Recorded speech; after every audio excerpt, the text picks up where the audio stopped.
प्रश्नावली क्या पढ़ना है? तो प्रश्नावली 2.2 पढ़ना है, ठीक है ना।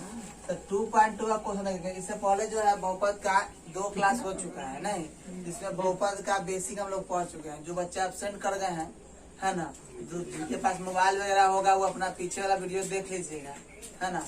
आप लोग के लिए वीडियो बना रहे हैं, ठीक है ना। रिवीजन भी हो जाएगा, वीडियो भी देख लीजिएगा। और जिन लोग बच्चों को अगर नहीं पढ़ लिए वो आगे पढ़ सकते हैं। कि हम तो ये कहेंगे कि एब्सेंट नहीं कीजिएगा का एक दिन का ऑप्शन किया तो बहुत सारे लेकिन अब बताइए एनसीईआरटी पढ़ा रहे हैं, आप लोग जान नहीं रहे हैं कि एनसीईआरटी बुक में कितना क्वेश्चन रहता है। और प्रैक्टिस करने के लिए आपको 2 ही 3 क्वेश्चन देता है। तो 2-3 हम बना देंगे, 2-3 आप बनाएगा तब खत्म। लेकिन भारतीय में साथ नहीं था, 2-3 दिन तक क्लास चलता था। इसका मतलब आप एक दिन अपसेट भी कर गए तो उसके बीच में आप सी थे। लेकिन एनसीईआरटी में ऐसा कुछ नहीं है ना। एनसीईआरटी प्रैक्टिस के लिए दिया जाता है कि आप आराम से थोड़ा सा क्वेश्चन, सिलेबस खत्म जल्दी हो जाता है, ठीक है ना। सेम इसे इसीलिए एनसीईआरटी से और पढ़ा रहे हैं कि भारतीय में खत्म हो गया, एनसीईआरटी से पढ़ा रहे हैं, ठीक है ना। तो अपसेट नहीं किया अच्छा बात है, अपसेट किया तो और अच्छा बात है। आप लोग को छूटेगा तो इसीलिए तो अपसेंट करने के कारण बच्चा लोग के लिए कुछ वीडियो बना दे रहे हैं। लेकिन फिर भी वीडियो ही होता है।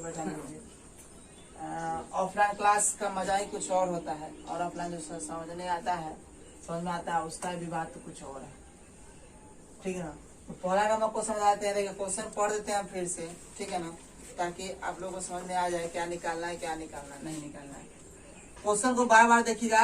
जब भी क्वेश्चन हमारा एग्जाम में क्वेश्चन पूछता है तो हम एक ही बात बोलते हैं कि जो भी क्वेश्चन पूछे ना उसको बार बार पढ़ा के नहीं समझ में आया ना 2-3 बार पढ़िए, समझ में आ ही जाएगा। और क्वेश्चन जो होता है वह यह जरूर बताता है कि करना क्या है। थोड़ा सोचने वाली बात है, सोचिएगा तो सब हो जाएगा।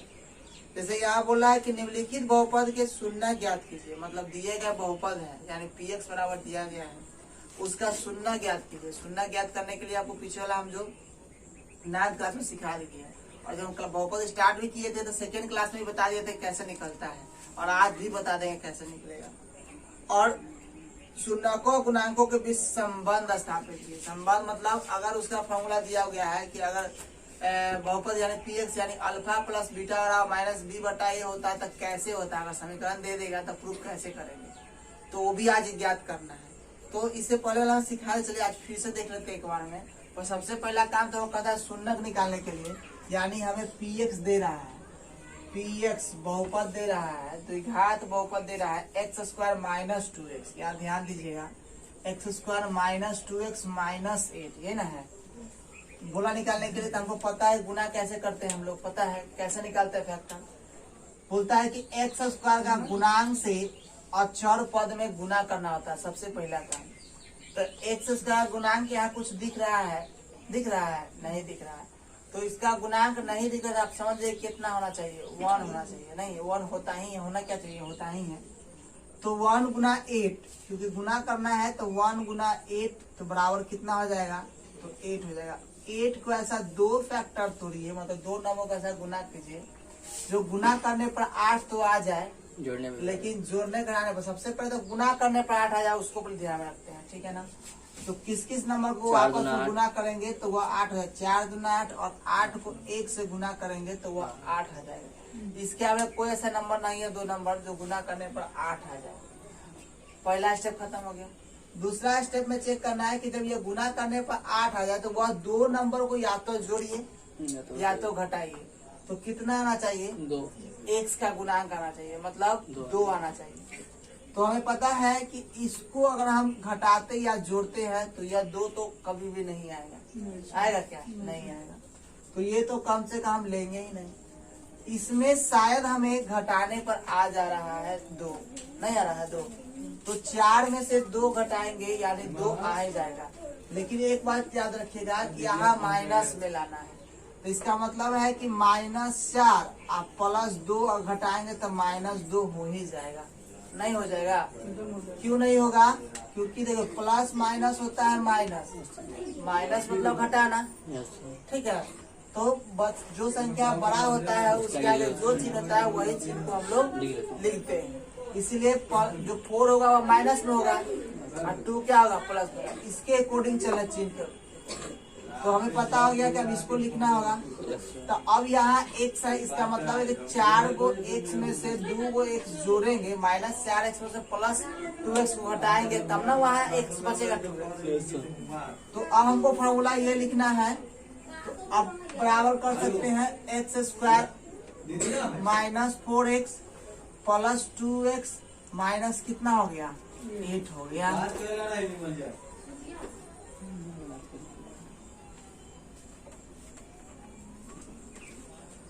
अब देखिए, अब क्या करना है, तो थर्ड स्टेप में क्या करना है, हमने फर्स्ट में क्या किया कि ये x² गुणांक से चर पद को गुना कर दिया। सेकेंड टर्म में क्या किया, सेकेंड टर्म में क्या किया कि उसका फैक्टर निकाला, फैक्टर निकाल के यहाँ इसको लिख दिया। अब थर्ड स्टेप में क्या करना है कि यह दो का पेयर लेते हुए इसको कॉमन निकालना है। तब कॉमन क्या होता है भाई, जो दोनों में होता है वही ना कॉमन होता है। अब बताइए कि ये दोनों में यहाँ भी x है 2 गो, यहाँ 1 गो x है, तो एक x को कॉमन निकाल दे, लेकिन यहाँ 4 यहाँ है क्या 4 नहीं है, 4 तो कॉमन तो नहीं निकलेगा ना, तो जो बच जाता है उसको ब्रैकेट में देते हैं, तो यहाँ x बच गया माइनस यहाँ 4 बच गया। अब इस दोनों में से कॉमन प्लस लेंगे, 2 इसमें भी है 2 इसमें, क्योंकि 8 का अगर फैक्टर करेंगे तो 4 दूना के 8, तो 2 तो इसमें भी होगा ना, तो इसको 2 को निकाल दिए, तो यहाँ बच गया x माइनस है माइनस, यहाँ बच गया 4। ये दोनों बराबर, फोर्थ स्टेप, ये दोनों बराबर आना चाहिए। अगर आपका ये दोनों कॉमन में से दोनों बराबर नहीं आता, समझ जाइए कि आपका फैक्टर गलत हो रहा है, ठीक है ना। इस चीज पर भी ध्यान देना है। तो दोनों जो कॉमन है उसको a को लिख दीजिए बाहर, और इस दोनों को आपस में लिख दिया जाता है, यानी x + 2। ये बहुत इंपॉर्टेंट है वो फैक्टराइजेशन। एक क्वेश्चन तो आंख मूंद के ही पूछता है, निश्चित है पूछता है, तो इसलिए इसको जो है ना हर हाल में सीख लीजिएगा। और फैक्टर 9th से, क्योंकि 9th से पढ़ने के लिए बोल रहा है, तो ये चीज आपको सीखने आना चाहिए। अब देखिए, जैसा कि हम जानते हैं कि px बराबर समीकरण बराबर 0 होता है, तो ये दोनों को बारी बारी से ले जाने की बात करता है। एक बार लिखेंगे x - 4 = 0/x + 2, मतलब एक बार इसको ले जाते बराबर को p, अब इसको ले जाएंगे तो x + 2 = 0/x - 4 आ रहा है। अब देखिए, यहाँ ध्यान देने की बात है कि 0 में कोई भी संख्या से हम लोग अगर भाग देते तो कितना होता है 0 होता है, और 0 में कोई भी संख्या जोड़ देते तो कितना होता है उतना ही होता है, यानी 4 आ गया। उसके बाद यहाँ x + 2 = 0, यानी x = -2, क्योंकि 0 में से अगर कोई भी संख्या घटाते तो नहीं होता है, चिन्ह उसी का होता है, तो चिन्ह उसी का हम लोग दे दिए।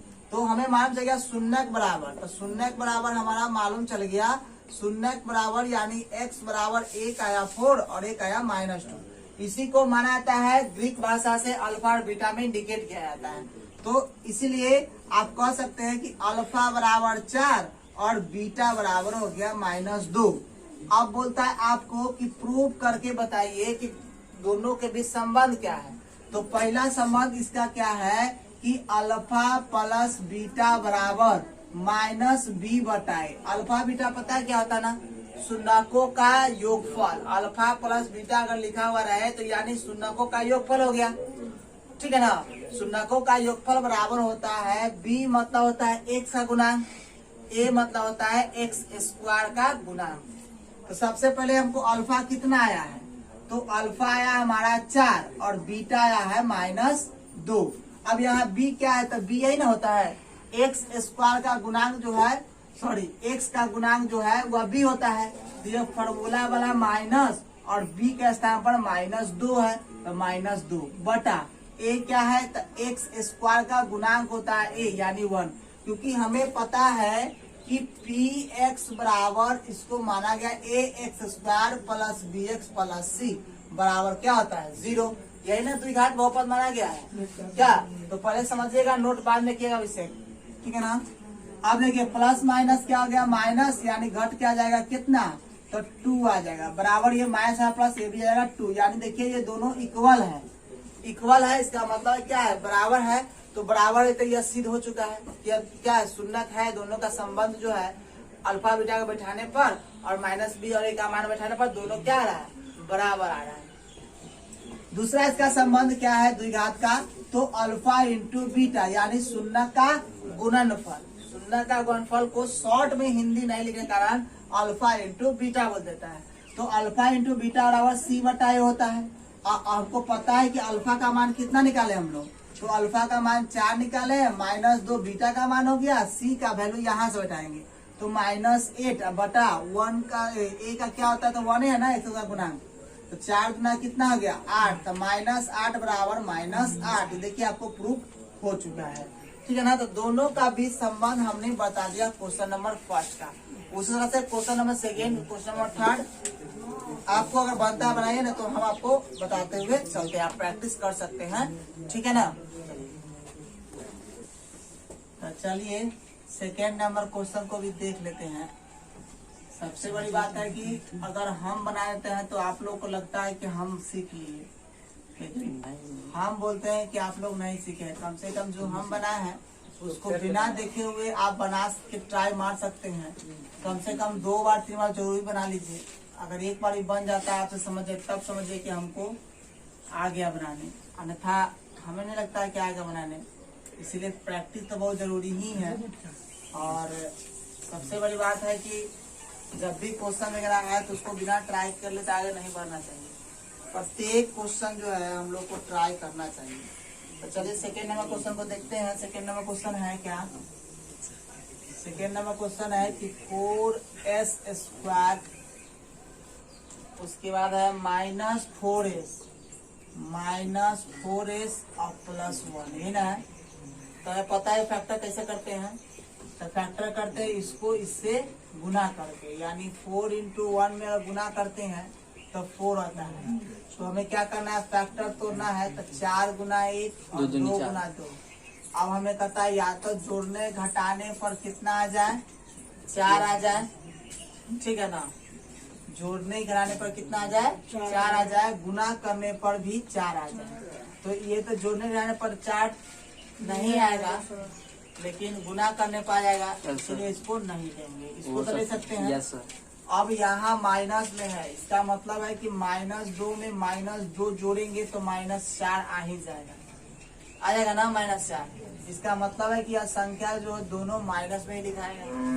तो यहाँ s है तो s ही को जोड़ेंगे, तो बराबर क्या होगा 4s² -2s और -2s +1। ये दिक्कत है तो बोलिए।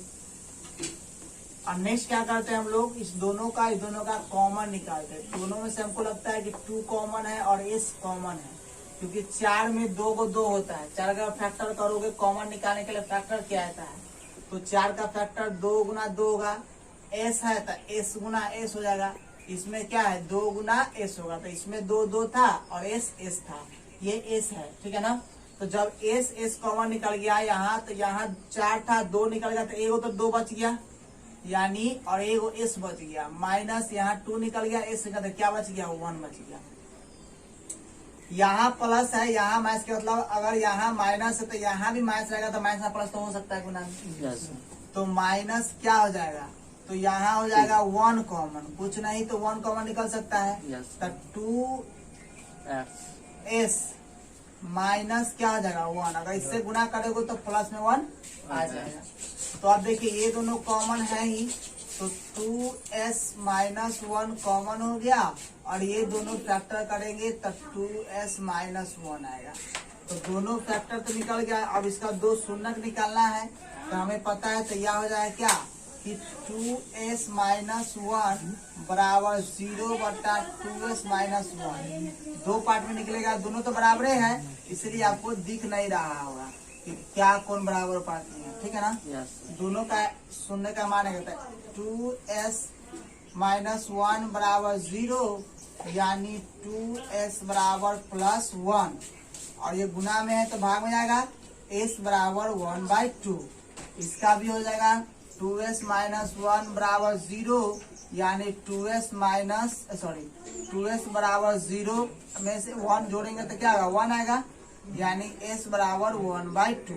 तो इसका शून्य हो गया, तो शून्य बराबर क्या हो गया, शून्य बराबर यानी s हो गया, और s बराबर 1/2 हो गया, ठीक है ना, यानी इसको मान सकते हैं अल्फा बराबर 1/2 और बीटा बराबर 1/2, ठीक है ना। अब इसका संबंध करना है तो अल्फा प्लस बीटा बराबर -b/a। तो अल्फा क्या है हमारा 1/2 प्लस 1/2 बीटा माइनस फॉर्मूला वाला। अब बी के यहाँ पर क्या है -4 है, तो -4/a क्या है 4 है, 4 दे दिए। इसका भीम का जोड़ होगा तो 2, 1 प्लस 1 बराबर हो जाएगा 4/4। जोड़ेंगे तो कितना होगा 2/2 और ये काटेंगे तो कितना आ जाएगा 1। अब इससे ही कट गया, क्या हो गया 1, 1 बराबर क्या हो गया 1, यानी ये भी प्रूफ हो गया। सेकेंड नंबर क्या करना हमको गुणाता देखना है, तो c/a पहले क्वेश्चन बता चुके, इसलिए स्पीड बढ़ रहा है।